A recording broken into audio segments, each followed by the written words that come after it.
Hello, I'm speaking to you on January 2nd, 2023, and I'm in Carmel, California.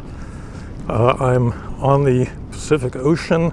It's a cloudy day. Normally I would be able to say, welcome to sunny California, but we are actually in between two so-called atmospheric rivers that have delivered a lot of rain to California. This is actually a really good thing because California has been in a drought for the last several years, and this promises some relief. So what I want to talk about is the year 2022 and the prospects for 2023 that is just beginning now. When we entered 2022, we were in a pretty dire situation because at that time the Russians were massing troops on the borders of Ukraine. This is something that had started in about November of the previous year, and on February 24th they would launch their invasion of Ukraine, which sought to overthrow the regime in Kyiv, the regime of President Zelensky, the democratically elected regime, and take over the country. One of the good things that's happened in the past year is that none of this came to pass. It turned out the Russians were much more incompetent and the Ukrainians much more competent than anyone imagined. The Russians were driven out of the north around Kyiv. They later undertook an offensive that retook much of Kharkiv Oblast and then finally liberated the city of Kherson in the early fall. And at the moment they are putting a lot of pressure on the Russians in the south.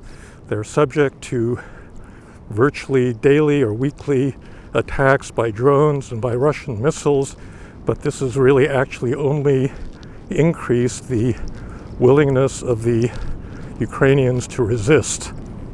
A number of other things have happened that have put a dent in the narrative of global democratic decline. There's no question that we've been in a very serious democratic recession ever since about 2008. There have been setbacks in Tunisia, in Myanmar, not to speak of Ukraine, Hungary, other places, the rise of populist nationalism in the United States and in other countries. But a number of things happened in the second half of the year that actually slowed the momentum of authoritarian government.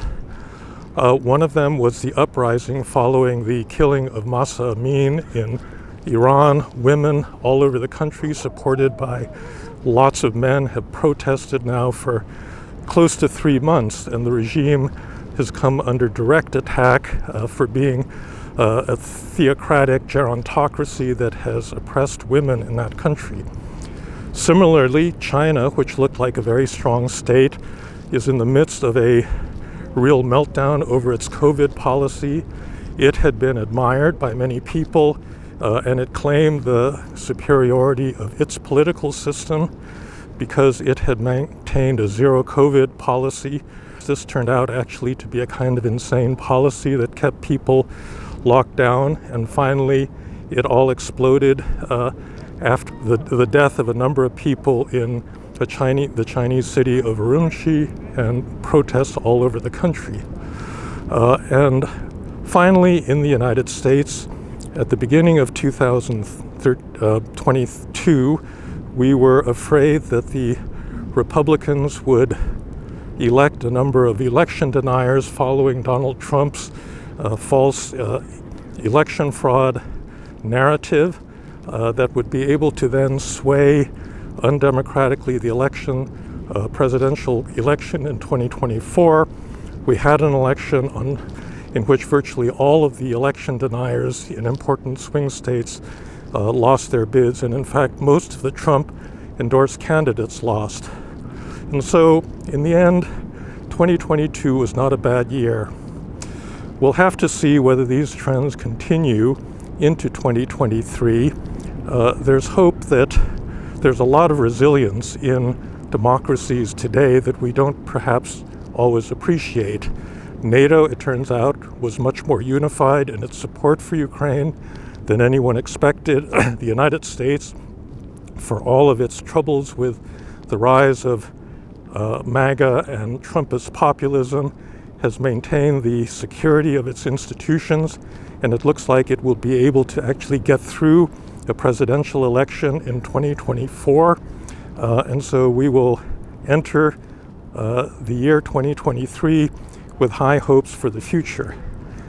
So let's not lose confidence. Democracy is not something that happens automatically. There's no underlying mechanism of history that necessarily pushes us towards democracy. It's the result of agents, human agents, that want to mobilize, want to do the things that are necessary to make democracy and democratic institutions work. And without that strength of purpose, it's not going to happen. So let's keep it up in the coming year. Thanks a lot. And now it looks like it's about to rain once again in Carmel, California. So long, and thanks for listening.